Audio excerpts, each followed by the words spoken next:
we're back on Sports Plus with the one and only Chris Jericho. Welcome to Dallas. We're so happy to have you here. Yeah, I'm excited, man. In the back of this haunted hotel, it looks like haunted mansion. I know we've got some creepy portraits. Yeah, and you've got a great book out now, full of really, really funny stories. I gotta tell you, I love the title. Yeah, the title is The Best in the World at What? I have no idea. And the reason why I use that is this is my third book now, which is kind of crazy. Like, do I really need 3 autobiographies by the time I'm 43? Nixon has 1, and I have 3. But each one of them has had a title with a little bit of a punchline to it. And I do that because I want people to know when they read this book that I don't take myself seriously. There's a lot of ridiculous things that happen to me. I can laugh at myself because I know that I'm not going to sue myself. I know I'm not going to be insulted by myself. So I'm always my biggest target in my books. And that's why I always want to give a little indication of that in the titles as well. Yeah, and the craziest part, it's all true. Yeah, I mean, that's the thing. You know, when they asked me to do a third book, I said, well, okay, I'll make this a trilogy. I'll make this like the Return of the Jedi of my autobiographies. And I thought, like, what am I going to write about, though? Like, do I have enough stories? And then when I sat down and started, you know, the most productive time in my career was 2008, 2009, when I kind of reinvented myself. And we created this heel, as we call them, the bad guy, who people legitimately hated. You know, they were attacking me on the streets, and I started a riot in London and started a riot in Spartanburg, South Carolina, and all these different places.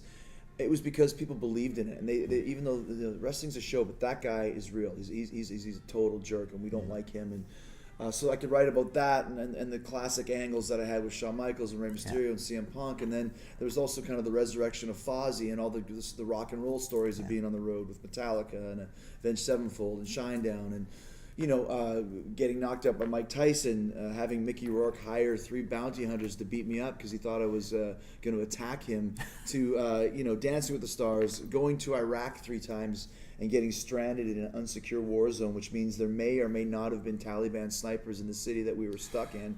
So I started putting that all down. I was like, wow, I've got too much. I started to have to edit things out. So maybe there'll be a 4th book at some point. But I think this is probably my favorite of the 3, and a lot of people that have read it feel the same way. Yeah, and what a great life, and what a varied life too. I mean, did you ever think when you were growing up, you know, I'm going to be a great wrestler, a great author, a speaker, a musician? All I wanted to do when I was growing up is I wanted to be in a rock band and I wanted to be a wrestler. Those are my 2 goals. And I started playing in bands when I was like 14 and started wrestling at 19 and did them both. Yeah. Even when I was in Mexico working there, or Japan in the early 90s, I was still always writing songs and doing demos and jamming on open nights. So those are the 2 things that I wanted to do, and it's just part of who I am. I didn't just wake up one day and go, hey, I'm going to be in a rock band, or hey, I'm going to be a wrestler. It's just what I wanted to do. And all these other things are just offshoots of that. And writing books is just explaining those stories, or doing the podcast is focusing on that, the acting, all that sort of stuff. It all comes from being a creative person and from knowing that if you have goals, just go for them. Because not only did I do it once, I did it twice. And this is people tell me you'll never do this. It's easy to talk to Chris Jericho, the 6-time world champion, and this and that thing. But when I told people I wanted to be a wrestler when I was 18 years old, laughing at me. I remember being in the front of my church where the pastor said, Chris is going away to Calgary to become a wrestler from Winnipeg, and people in the congregation snickering, ha ha ha. And it's like, I might as well have been saying that I'm going to go to join the circus to be a sword swallower or a mime or something. So it was a real kind of uphill battle, but I believed in myself and I made it happen, not just once but twice. Yeah. So that's another kind of underlying message in all my books is if you want to do something, you can do it. Go out there and make it happen. Absolutely, which is an inspirational thing, and it's nice to have kids look up to you, right? Because it could go the other way. Absolutely, and I'm not perfect. I made a lot of mistakes and had a lot of things that I wish I didn't do, but I like to talk about those in my book as well. A lot of times people will write an autobiography and just talk about how great they are, or maybe victimized, but for me, like, I'm in control of my own destiny, and I make my own mistakes, and I made plenty of them. So I think that's okay for people to read that too, because at the end of the day, I'm doing my best to be me and to do what I do, which is entertain. Yeah. And I think, when kids look up to me or people look up to me, it's always an honor to hear that. And the best way I can repay that is just by giving a person a couple seconds of my time, handshake and a picture and say hi and smile and all that sort of thing.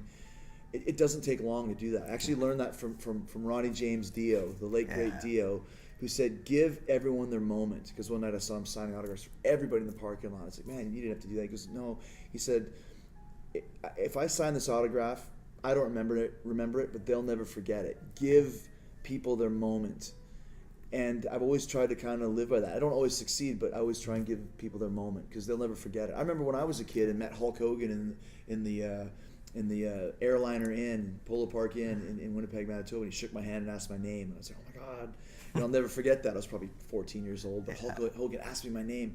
I never forgot that. Yeah. So. Oh, that's so cool. So what's left that you want to accomplish? Because, I mean, you've sort of got both of those big things off your checklist, and then many more have come since then. Yeah, I don't really have like an overall checklist where I'm trying to think, I want to do this, and that. I mean, things just kind of come my way. Like I never said, I want to host a show about giant fighting robots, which I did a couple of years ago on Robot Combat League for Sci-Fi. It just came across my desk. It sounded interesting to me, and I went for it. Or, never sat down and said, I want to be a podcast host. Opportunity came up. I thought I'd have fun with it. And a year later, it's one of the biggest podcasts in the world. Yeah. So I just kind of go with the flow and go with my feeling and follow my heart. Like, this sounds like a good project. I got to pass on that one. I pass on a lot of stuff. Yeah. If I wrote a list of all the, I should do that maybe for my next book. Write a list of all the reality shows that I turned down. Celebrity high diving was one of them. It was actually a real thing. Louis Anderson did it. And I was like, oh my gosh. So, you can't do everything, nor do I want to do everything. Yeah. I just kind of stick within what do I think I can give 1,000% at. And I think that's why I have a pretty big fan base, because they know no matter what I do, I'm going to give it my all. And 9 times out of 10, it's going to be good. Yeah, well, I know you have your likeness everywhere for a lot of the wrestling things, but you don't get to ask this to someone every day. But what's it like to have your own action figure? It's pretty cool, and the technology has really amped up over the last few years. Now they take a scan of your face, and it's real intricate, and it's really cool, and it looks like you. Whereas the other ones, in the early 2000s, that kind of looked like Skeletor. When I had really high forehead and my face was weird. I remember my son was little. He called it Evil Daddy. He didn't like that one, and it was like, it's just me. Yeah. But I think actually there's like 140 or 150 action figures now. And I don't even have them all. You might think, oh, they're going to send you. They don't send me anything. If I go to a store and see one that I haven't seen, I got to go up to the front and buy it. Hopefully the person doesn't recognize, like, why are you buying your own action figure? And then once in a while I'll get a box of like 20 of the same one. I'm like, I don't want 20 of the same one. I just want one of each. But yeah, I mean, all that stuff is cool. I like doing these book signings or signings because I'll see a lot of things that I never knew existed. The one that I just saw was a Chris Jericho coloring book that I never knew existed, and then the Chris Jericho bowling ball, which I've heard rumors of. It's kind of like the Loch Ness Monster. Like, I've heard rumors of this mythical thing, and then someone actually brought one and gave it to me, and then of course I promptly lost it somewhere. I left it in one of the tour buses somewhere in a closet, and I said, oh, I just wish I had that bowling ball. That's pretty amazing. Actually, I don't think I've ever met anyone who's had a bowling ball after there you go. So there That's you go. Right. You know, Tom Hanks doesn't have his own bowling ball. That's right. Gretzky doesn't have his own bowling ball. Only Jericho, although I'm not sure it exists. If you have one of them out there, please let me know. Now, we also got to ask about Fozzy, because we're excited you've got your 6th album out now, and you're playing Trees November 30th. So it's been kind of cool to see the rise of the band, because at first no one knew. It's just kind of a fun side project, and a lot of people think, oh, it's a wrestling thing. How good can it be? And I knew that. I mean, people are always going to have a perception when you do something outside of the box. Like I said, when I first wanted to be a wrestler, people laughed. So it was the same with the band. And over the last 4 or 5 years, we've really made Fozzy the focus and the priority. And that's when you can really see the growth of the band. And our new record, You Want to Start a War, came out in July. It was top 50 on the Billboard charts. And Lights Go Out was top 20 on the rock radio charts. So, I mean, that's the highest. And those are some pretty lofty numbers. You start getting in there, you're in some rarefied air. And that's not because of me. That's because of the quality of the songs. Because, I remember, Paul Stanley said it once, Kiss wears makeup, but you can't put makeup on an album. Yeah. Either the songs are good or they're not. And we've had to work twice as hard to get people's respect because we put on great live shows and because the songs are great and people know this is the real deal. The fan base continues to grow at a fast pace every year, every show that we do. And it's great to come to Dallas. I mean, we played the amphitheater here a couple years ago. We played House of Blues last year. Now to do Trees, it's great to play all these great places. And Dallas is an awesome rock and roll town. They're an awesome wrestling town. It's a great Chris Jericho town for me. So I always enjoy coming to Dallas. Absolutely. And tonight you're going to do a big book signing at Barnes & Noble. And what are these like to be that up close and personal with the fans? Well, like I mentioned, I mean, it's always great to have, people lined up around the corner to see you. And still, I mean, don't get me wrong, there's still some Spinal Tap moments too. We get there and there's like 5 people there and it's like, what happened? So then you're writing out, to Bartholomew, my longest and most loyal fan. So nice to see you today. I love your, blue shirt and your black pants. And it's like you're writing out this whole thing because I'm trying to kill as much time as I can.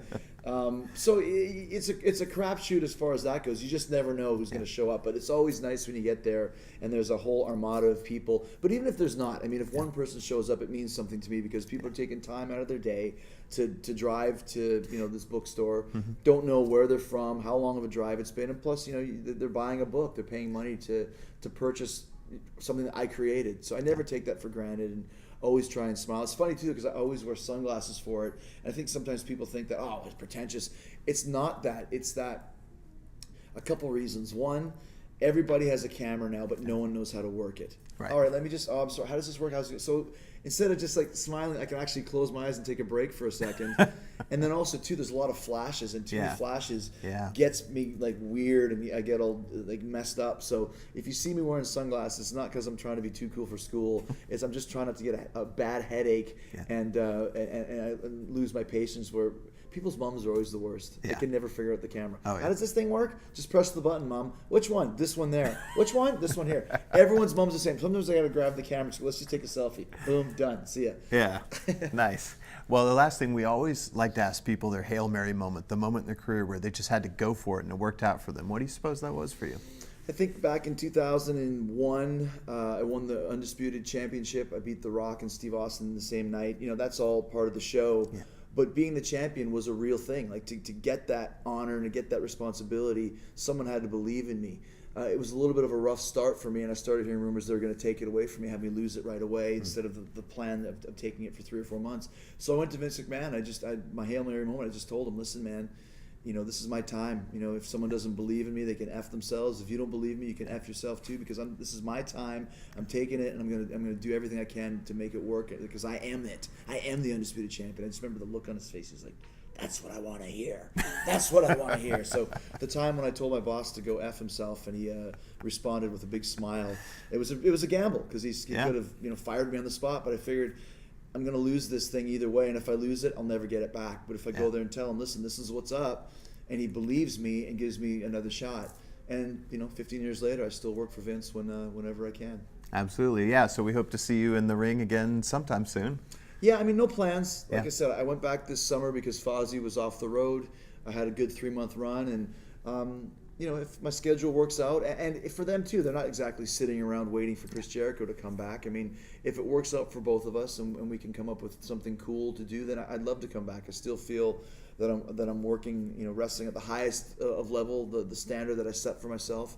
And the moment that I feel I can't work up to that level, I'll quit. I'll never do it again. I don't want to be an 80% Chris Jericho or a 90%. I need to be 100% Jericho every time I step into the ring or every time I do anything, or else it's not for me anymore. So far I haven't hit that point yet. Great. Well, thank you so much for being with us. I really, really appreciate it.